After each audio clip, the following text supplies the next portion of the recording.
Hello बच्चों, कैसे हैं आप। आज हम class 8 subject English Honey due chapter 1 जिसका नाम है the best Christmas present in the world. The best Christmas present in the world यानी कि विश्व का सर्वोत्तम क्रिसमस उपहार, यह चैप्टर 1 है। तो इसके सभी क्वेश्चन आंसर्स देखते हैं। Comprehension check. क्वेश्चन 1 है कि what did the author find in a junk shop, यानी कि जो ऑथर है, लेखक है, उसको जंक शॉप में क्या मिला, यानी कि कबाड़ी की दुकान में क्या मिला। आंसर है कि the author found a role top desk in junk shop in very bad condition. It was made up of oak, यानी कि ऑथर को या लेखक को क्या मिली, एक रोल टॉप डेस्क मिली जंक शॉप में, जो कि बहुत बेकार कंडीशन में थी। It was made of oak, और वो किससे बनी हुई थी, वह शाहबलूत वृक्ष से की लकड़ी से बनी हुई थी। Question number 2, what did he find in a secret dryer, who do you think had put it in their. What did he for author के लिए है, लेखक के लिए, कि उससे सीक्रेट ड्रॉयर में क्या मिला। Who do you think had put it in their, और आपके विचार से इसे अंदर वहाँ किसने रखा था, किसने रख दिया था। आंसर है कि he found a small black tin box in a secret dryer. उसे सीक्रेट ड्रॉयर में क्या मिला, एक स्मॉल ब्लैक टिन बॉक्स मिला था, in which there was a letter, जिसमें कि एक लेटर था, एक पत्र था। I think Mrs Connie McPherson had put the letter in it, और मेरे विचार से मिसेस कॉनी मैकफर्सन ने ही इस पत्र को इसमें रखा था।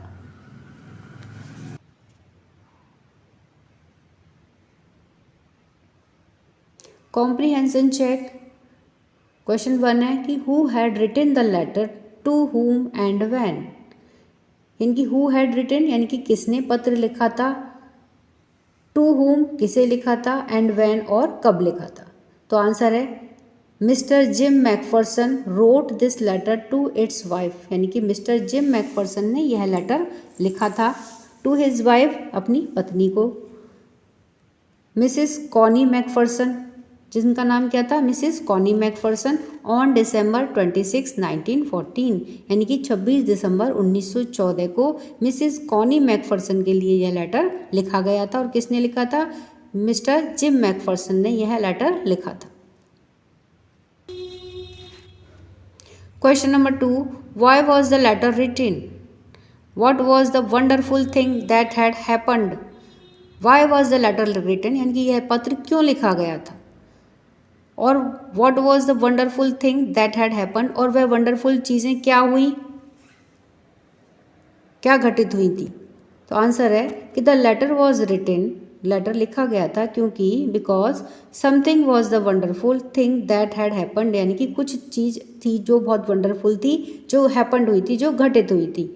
The wonderful thing was the Christmas party, और वो वंडरफुल चीज़ क्या थी, वो क्रिसमस पार्टी थी। Football match and exchange of carols of the fighting English and German soldiers on the no man's land.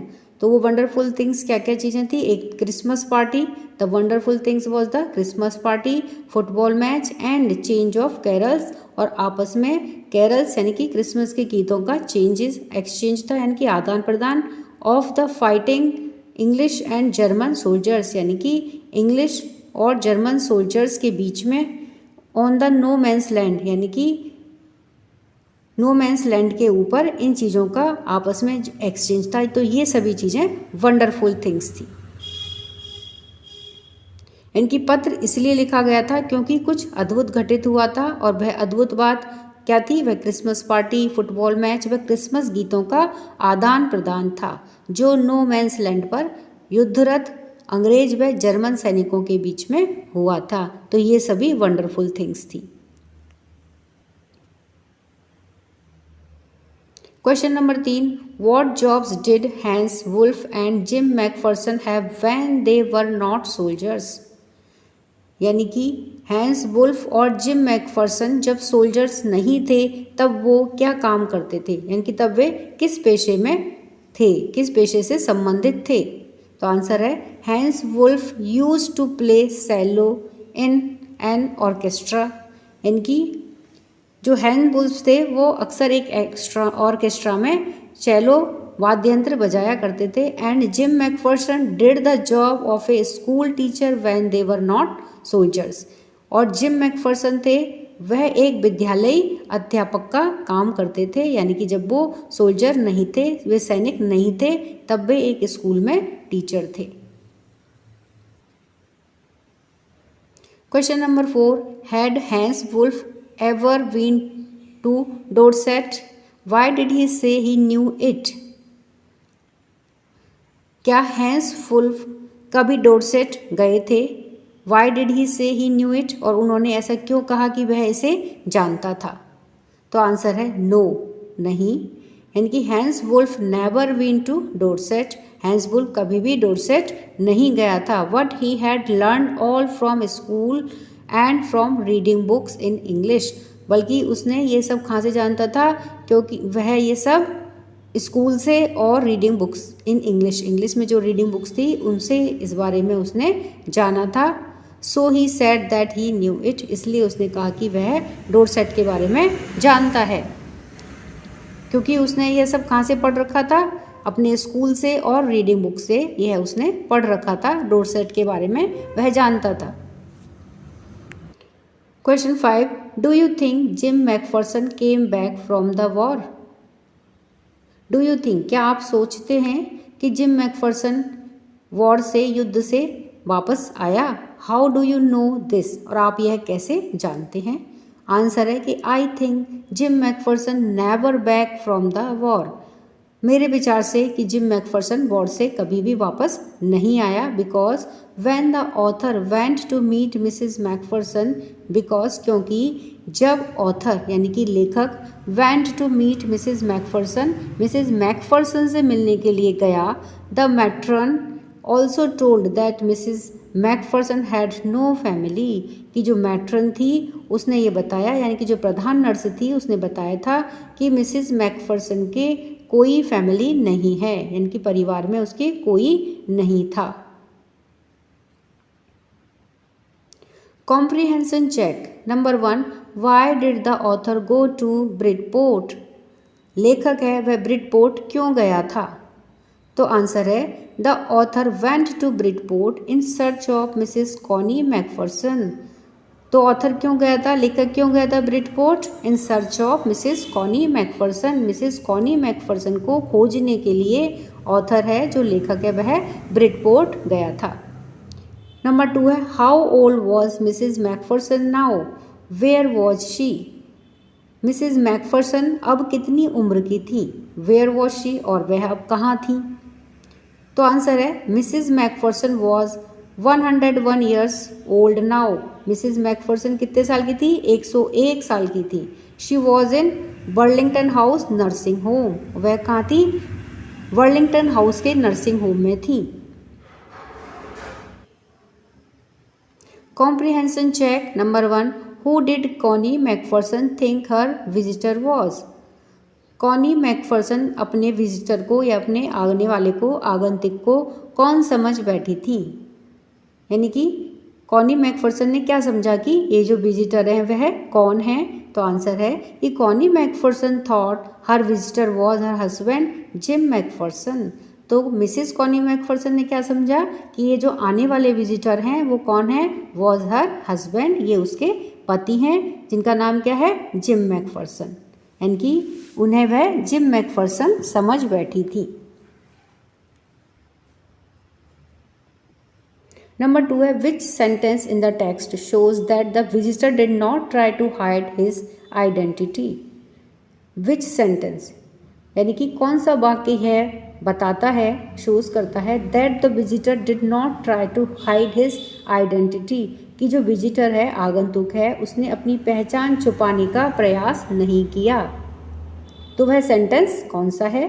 Answer है I said I was a friend came to visit Mrs McPherson to bring her a Christmas present. मैंने कहा कि मैं एक मित्र था। आई was a friend यानी कि मैं एक मित्र था। Came to visit Mrs McPherson to bring her a Christmas present यानी कि मैं मिसिस मैकफर्सन से मिलने के लिए आया था और उसके लिए एक क्रिसमस प्रेजेंट लाया था। This sentence shows that the visitor did not try to hide his identity. यह सेंटेंस शो करता है कि जो विजिटर है उसने अपनी आइडेंटिटी छुपाने की कोशिश नहीं की। Textbook question with answers, working with the text. Question 1, for how long do you think Connie had kept Jim's letter? Give reason for your answer. Connie ने कितने समय तक जिम का पत्र अपने पास में रखा था? तो अपने उत्तर के लिए कारण भी दीजिए, रीजन भी बताइए। तो आंसर है I think Connie had kept Jim's letter for almost 70 to 75 years. The following reasons are, यानी कि कॉनी ने जिम का पत्र लगभग 70 to 75 ईयर्स तक रखा था और इसके लिए हम कई सारे रीजन्स दे सकते हैं। जैसे पहला है कि now Mrs Macpherson was 101 years old. पहला है इसमें कि जो मिसिस मैकफर्सन है वो कितने साल की हैं? 101 ईयर्स की थी। नंबर 2 है the letter was dated 26 December 1914।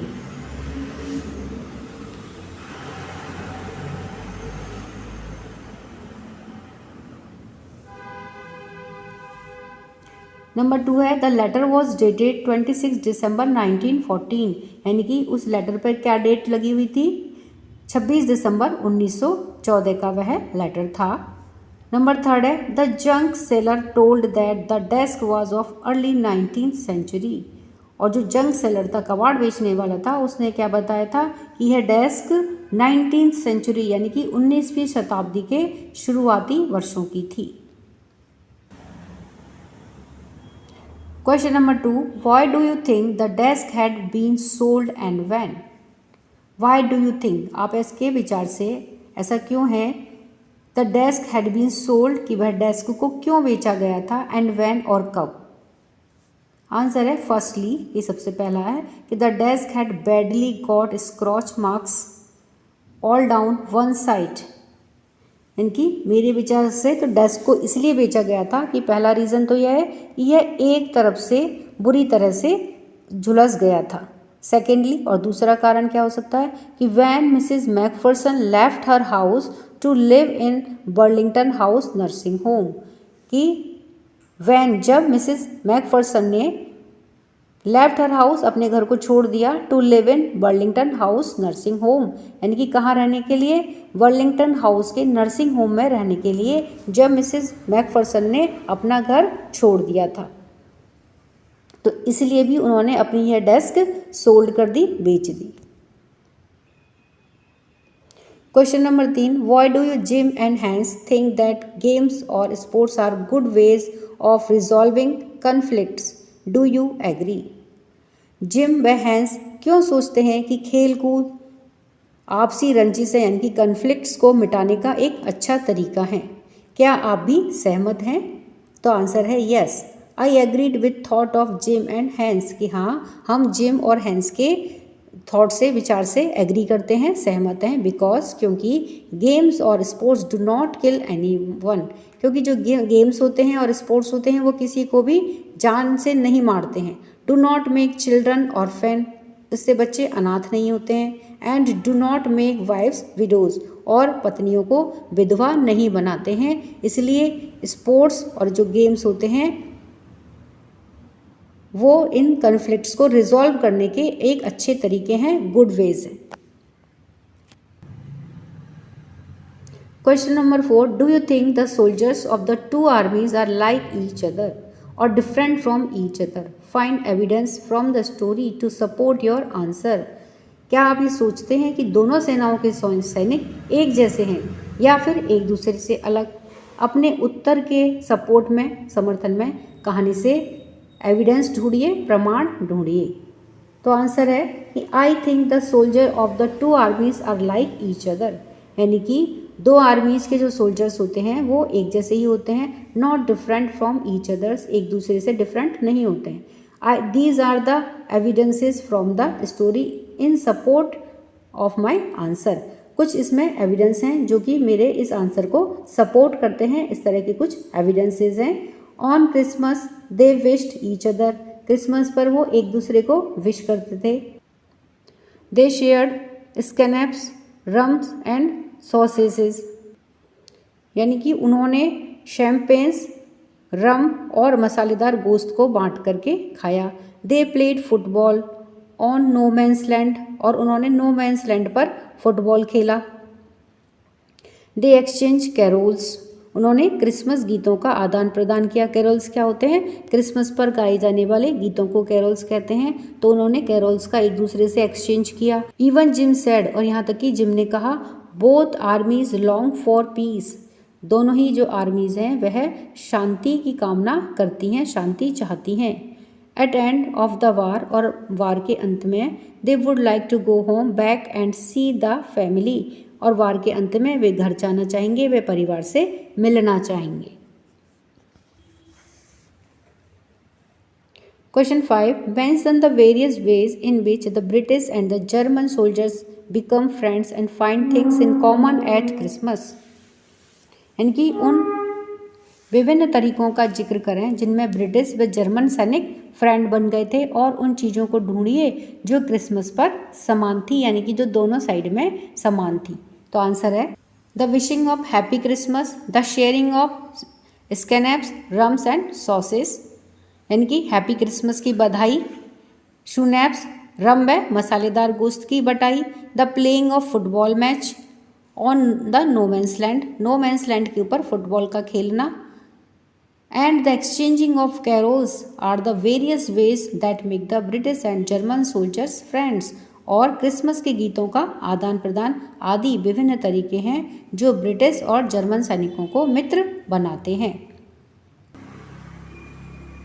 Mingling of breaths, यानी कि सांसों का घुलना, longing for peace and home etcetera, शांति व घर की कामना, all ways in which British and the German soldiers become friends, यानी कि आदि क्रिसमस पर ये सभी चीज़ें समान थी जो जर्मन और ब्रिटिश सोल्जर्स को एक जैसा बनाती थी, उन्हें फ्रेंड बनाती थी।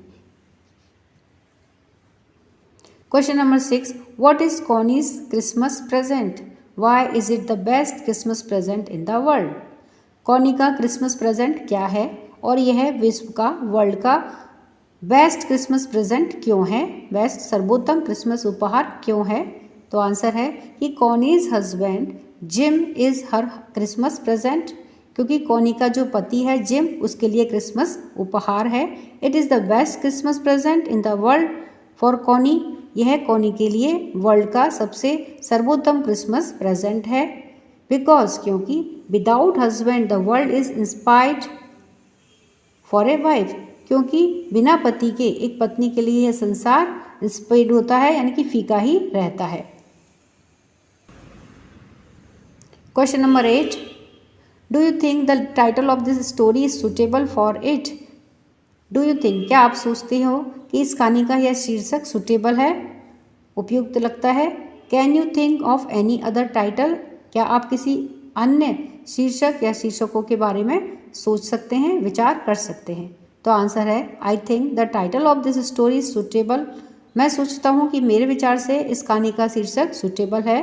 बिकॉज द स्टोरी ओपन्स, क्योंकि इस कहानी के, because the story opens develops and and around this title, क्योंकि इस शीर्षक के चारों ओर आरंभ होती है, विकसित होती है, वह अंत होती है।